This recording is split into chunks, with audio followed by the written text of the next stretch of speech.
You're listening to the Hour of the Time. I'm William Cooper. And I'm Pooh. Would you like to open our broadcast tonight, Pooh? Yes. Go ahead. I pledge allegiance to the flag of the United States of America and to the republic for which it stands, one nation, under God, indivisible, with liberty and justice for all.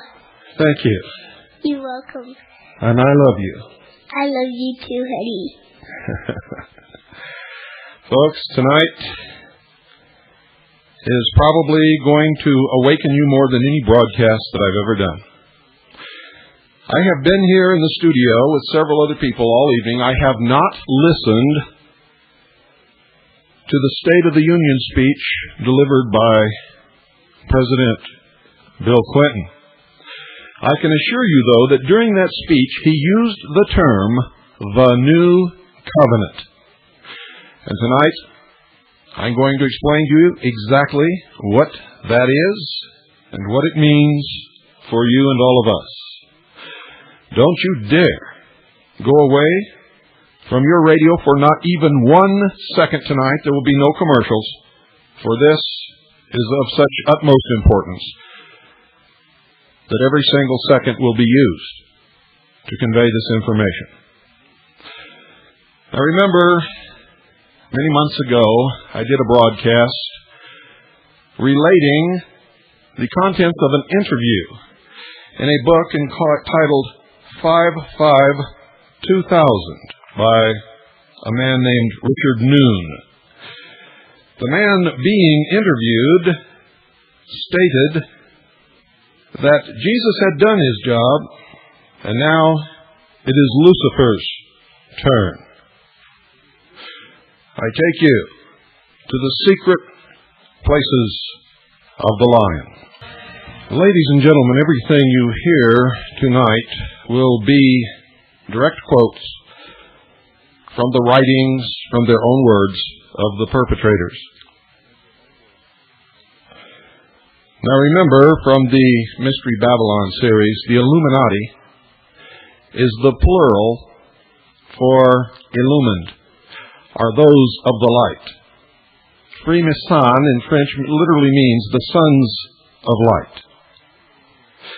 The Illuminati are the full body of initiates of the highest degrees of all of the different branches and orders of the philosophers of fire, the secret societies. I quote to you now from a book entitled The History of Freemasonry and Masonic Digest, embracing an account of the order from the building of Solomon's Temple, its progress hence throughout the civilized world, and the introduction of modern degrees called Masonic, and the first written history of Masonry in the United States, to which are added the old charges and ancient regulations as collated by order of the Grand Lodge of England in 1722. Also, the Spurious Laws is published by Dermot, a code of Masonic jurisprudence, illustrated by the author's answers to questions of law and usage, a dictionary of Masonic terms, description of Masonic jewels, regalia, etc., etc., etc., by J.W.S. Mitchell, M.D., past Grand Master, past Grand High Priest, and past Exalted Commander of Missouri. Volume 2, Philadelphia, Pennsylvania, American Publishing House, 1888. And I begin quoting from page 209. Listen very carefully, ladies and gentlemen. About the middle of the 17th century, a society, styling itself the Rosicrucians, or Brothers of the Holy Cross, was instituted in Germany, made up of visionary chemists, who soon became very numerous and were quite as extravagant in their claims to a knowledge of miracles as are the live-forevers of the 19th century. We hope we shall not trample the toes of thy brother in writing truthfully about the Rosicrucians, for admitting the Rose-Cross degree of the so-called modern Masonry to have originated as above, we suppose it has been modified somewhat to suit the times. We know not whether, in the great batch of degrees given to us, we received the Rose-Cross, but certain it is, we know something of its teachings, and we claim the right to give to our readers the authenticated facts touching the history of the Rosicrucians. The members of this society claimed to be learned philosophers in search of the alchemy of life and the philosopher's stone. These enthusiasts or impostors pretended to be in possession of many great and valuable secrets by the use of which they could transmute certain base metals into pure gold, prolong life through an infinitude of years, make the old grow younger until in the bloom of youth they were prepared for eternal life and perfect felicity on earth. The Rosicrucians were strictly a secret society. They lived so completely in retirement that they acquired the name of the Invisible Brothers. Some are of opinion that Illuminism originated with the Rosicrucians. Of the Illuminati, we have already spoken at length in noticing the writings of Berulle and Robinson. But we may add here that if we follow them from their first appearance in Spain in 1575, to their introduction into France in 1634, to their revival in Germany by Weishaupt in 1774, and finally to their exposure growing out of a quarrel amongst themselves in 1787, and their supposed connection with the Jacobin clubs in the early part of the French Revolution. And along with this train of observation, if we inquire after the enemies of Masonry, we shall find them employed in pointing out the anti-religious views of Illuminism and attributing these infidel principles to the Masonic Society. It was openly avowed by Dr. Weishaupt that Illuminism was opposed to civil governments, contending that an enlightenment by education of the masses would do away with the necessity of penal laws and make reason the God to be worshipped. And as the Illuminati were understood to be a secret society, it was not very unnatural for very many weak-minded or mischief-making persons to identify Masonry with Illuminism. And thus it was that by many they were esteemed as being one and the same thing, although it was then, as now, susceptible of proof that while Illuminism made war upon the Bible, Masons worshipped only through its inspired pages. That while Illuminism designed the pulling down all civil governments, Masonry taught and required its members to live peaceable citizens, obedient to the government under which they lived, eschewing religion and politics as subjects for discussion in their lodges. But after all, with shamefacedness, we are called upon to admit that there is some respectable testimony going to show that during the French Revolution of 1798, the Illuminati and Jacobin clubs each exercised a pernicious influence over some of the Masonic lodges of Paris. Indeed, it seems probable that these political and anti-religious societies not only sent their members into the Society of Freemasons, but in a few instances they obtained control of the lodges, and thus arose the seemingly well-founded charge that Masonry and Illuminism walked hand in hand, not only in overthrowing the government, but to the end that anarchy and misrule should crown their efforts. As heretofore stated, true Freemasonry never was connected with Illuminism, but that system called Scotch Rite, or ineffable Masonry, was. Now let me say that again, from the mouth of one of their own, a very highly degreed, past exalted Grand Master of the state of Missouri.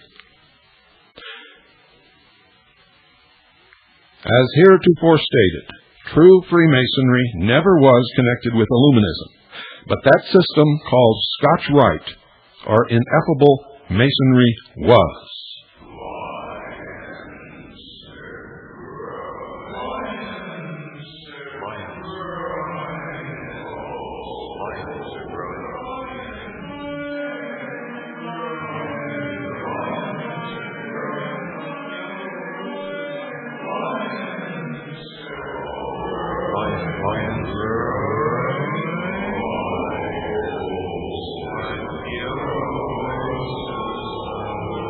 Lions are growing like yellow roses on the wind.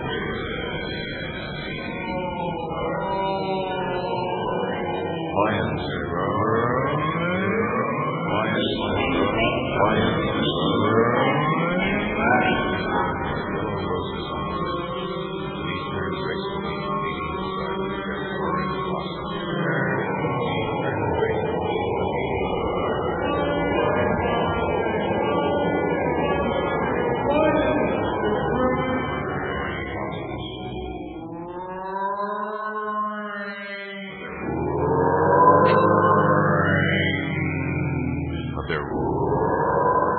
Oh, yes, they are roaring.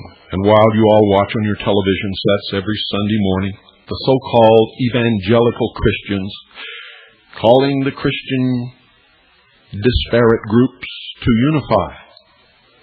As you watch the World Council of Churches twist the teachings and the dogma of the churches into one.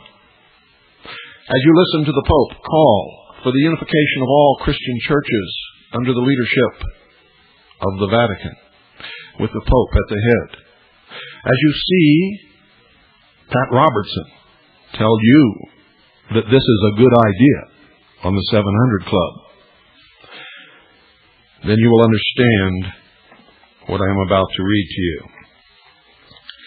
This, ladies and gentlemen, is called Living Ideas in America, edited with commentary by Henry Steele Commager, Harper and Brothers, publishers, New York.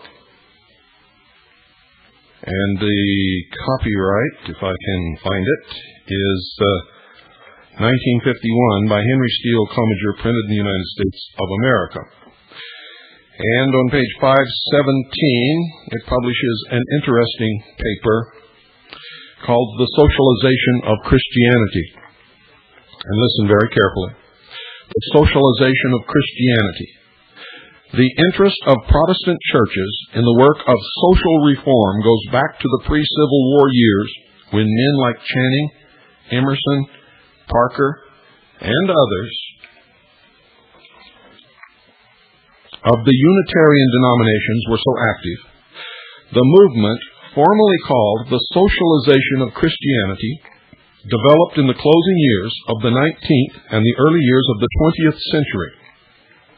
While basically the same as the earlier movement, it was wide in scope and perhaps more realistic. The Catholic Church, traditionally a social service as well as a spiritual agency, had concerned itself increasingly with problems of economy and society. We give here the statement of the General Conference of the Federal Council of Churches in 1932 and the statement of the National Catholic Welfare Conference.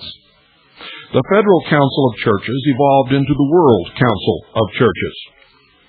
This conference officially represented the Catholic hierarchy of 1938. This statement, prepared by the Most Reverend Edwin O'Hara, is a resume of the principles which may be regarded as basic to the development of a Christian social order in a democratic society. Remember, I told you, whenever you hear the word democratic, it means really socialistic. And here it is. The social creed of the churches. The churches should stand for 1. Practical application of the Christian principle of social well-being to the acquisition and use of wealth, subordination of speculation, and the profit motive to the creative and cooperative spirit. Do you understand what that means? I hope so. Here's number 2. Social planning and control of the credit and monetary systems and the economic processes for the common good. 3. The right of all to the opportunity for self-maintenance, a wider and fairer distribution of wealth, a living wage as a minimum, and above this just a share for the worker in the product of industry and agriculture. 4. Safeguarding of all workers, urban and rural, against harmful conditions of labor and occupational injury and disease. 5. Social insurance against sickness, accident, want in old age, and unemployment. 6. Reduction of hours of labor as the general productivity of industry increases. Release from employment at least 1 day in 7 with a shorter working week in prospect. 7. Such special regulation of the conditions of work of women as shall safeguard their welfare and that of the family and the community. 8. The right of employees and employers alike to organize for collective bargaining and social action. Protection of both and the exercise of this right. The obligation of both to work for the public good. Encouragement of cooperatives and other organizations among farmers and other groups. 9. Abolition of child labor. Adequate provision for the protection, education, spiritual nurture, and wholesome recreation of every child. 10.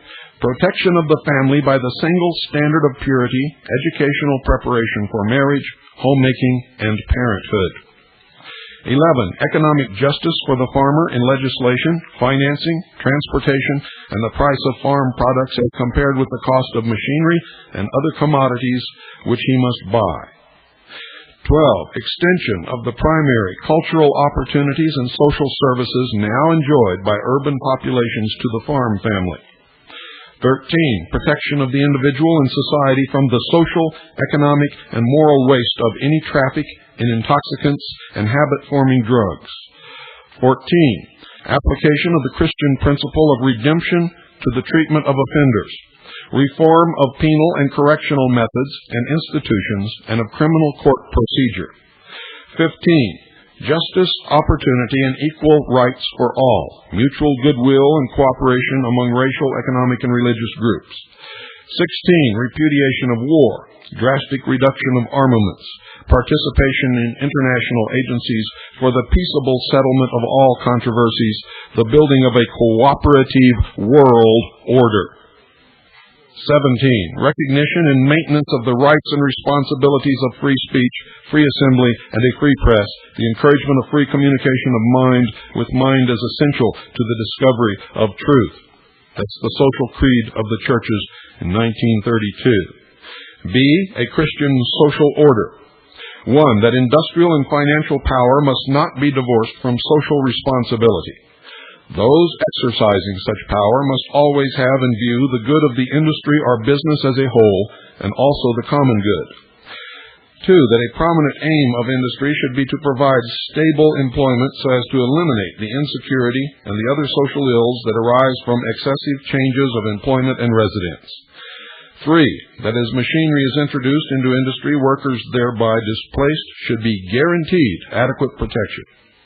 4. That employment should be available for workers at not less than a family living income. 5. That a Christian social order in America will look forward to some participation by employees in profits and management. 6. That a wide distribution of ownership of productive property should be encouraged by legislation. 7. That there should be limitations of hours of labor in keeping with human need for rest and relaxation. This is especially true in regard to the labor of women and young persons. The industrial employment of children outside of the family should be prohibited. 8. That monopoly should be controlled in the public interest. 9. That collective bargaining through freely chosen representatives be recognized as a basic right of labor. 10. That minimum wage standards be set up by law for labor unprotected by collective bargaining. 11. That the legitimacy of the profit motive and the development and conduct of business be frankly recognized, and its control in the interest of the common good should not aim at its extinction.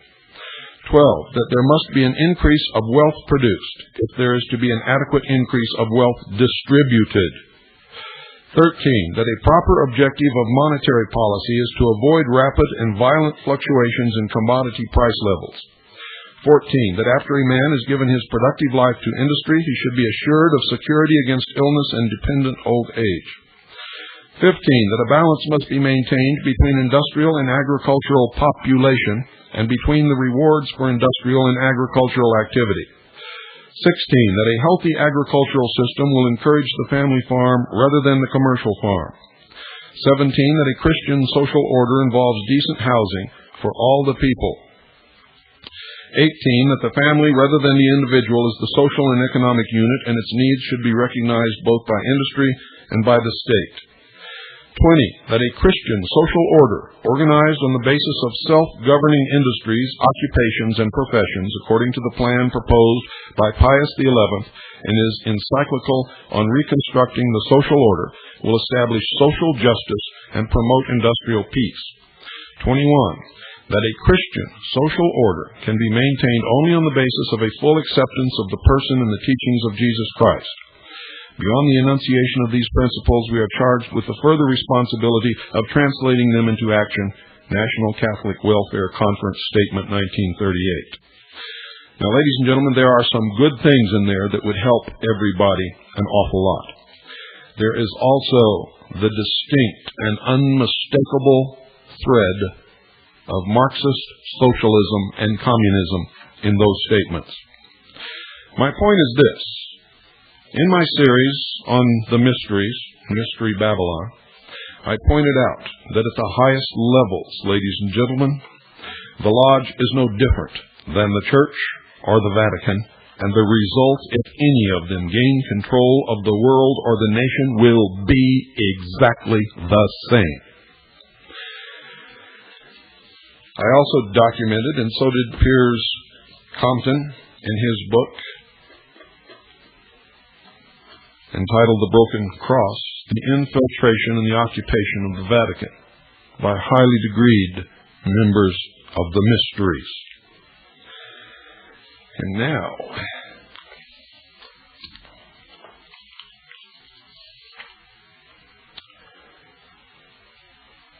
that's not the one. Yes, be prepared, ladies and gentlemen. In one great religion that has many members and covers the world and is strong here in the United States, in their ceremony in their church, which they call a temple, until just recently when it was exposed and it was changed, at one point the congregation would call for God,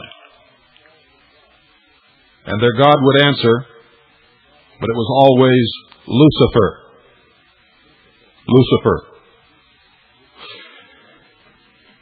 I respect everybody's right to worship at whatever altar they wish, so I will not name the church.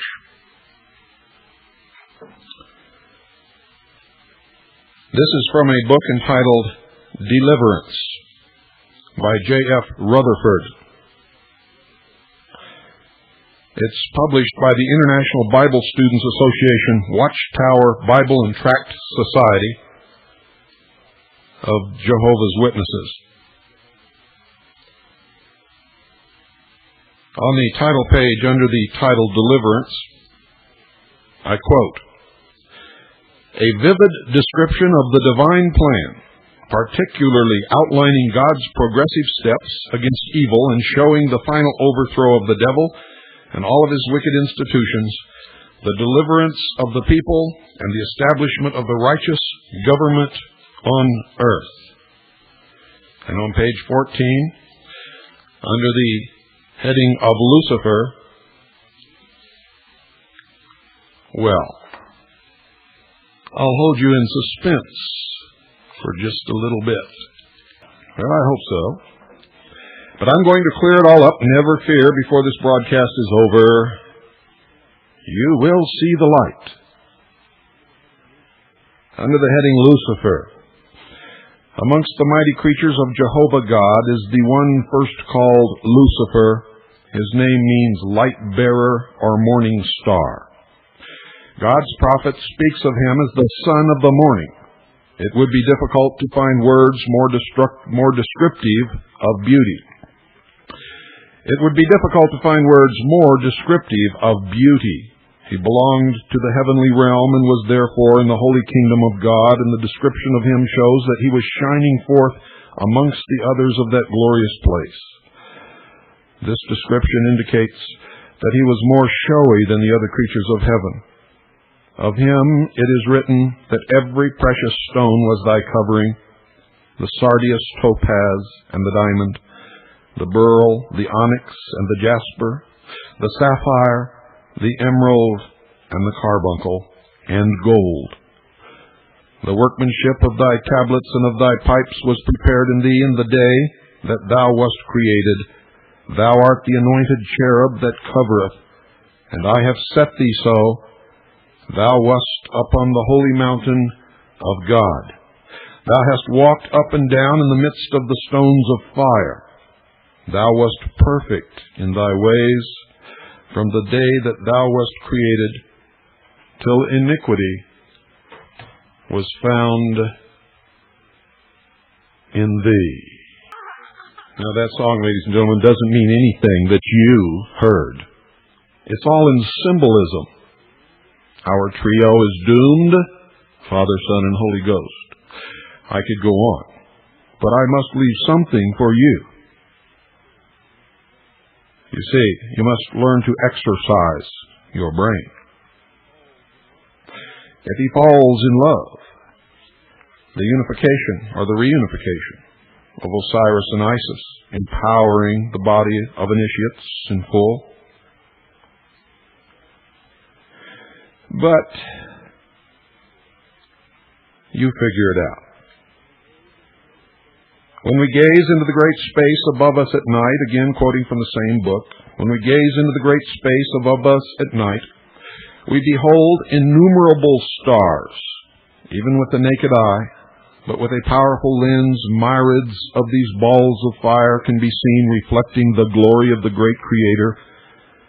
Without doubt, this mighty one, Lucifer, all glorious and beautiful in his apparel, privileged to walk up and down amidst these stars or planets and feast upon the marvels of the creation.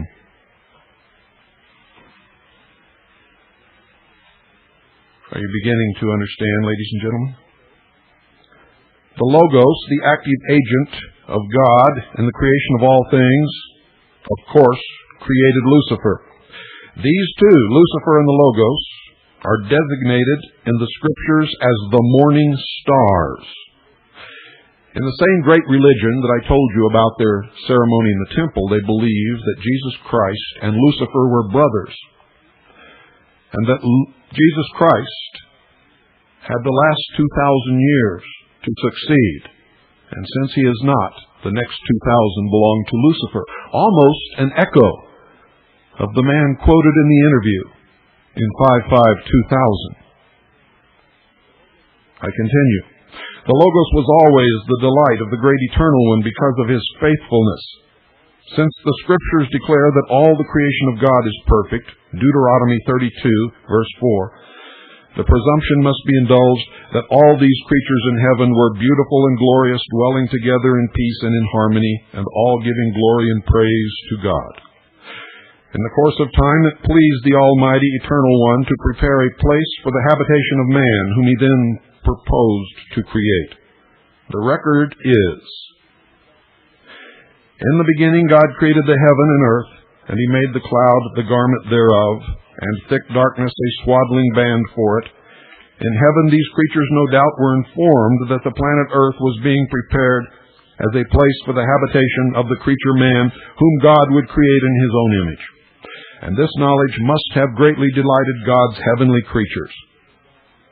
It is recorded that when God laid the foundation of the earth for man's habitation, the morning stars sang together, and all the sons of God shouted for joy. Job 38, verses 4-9.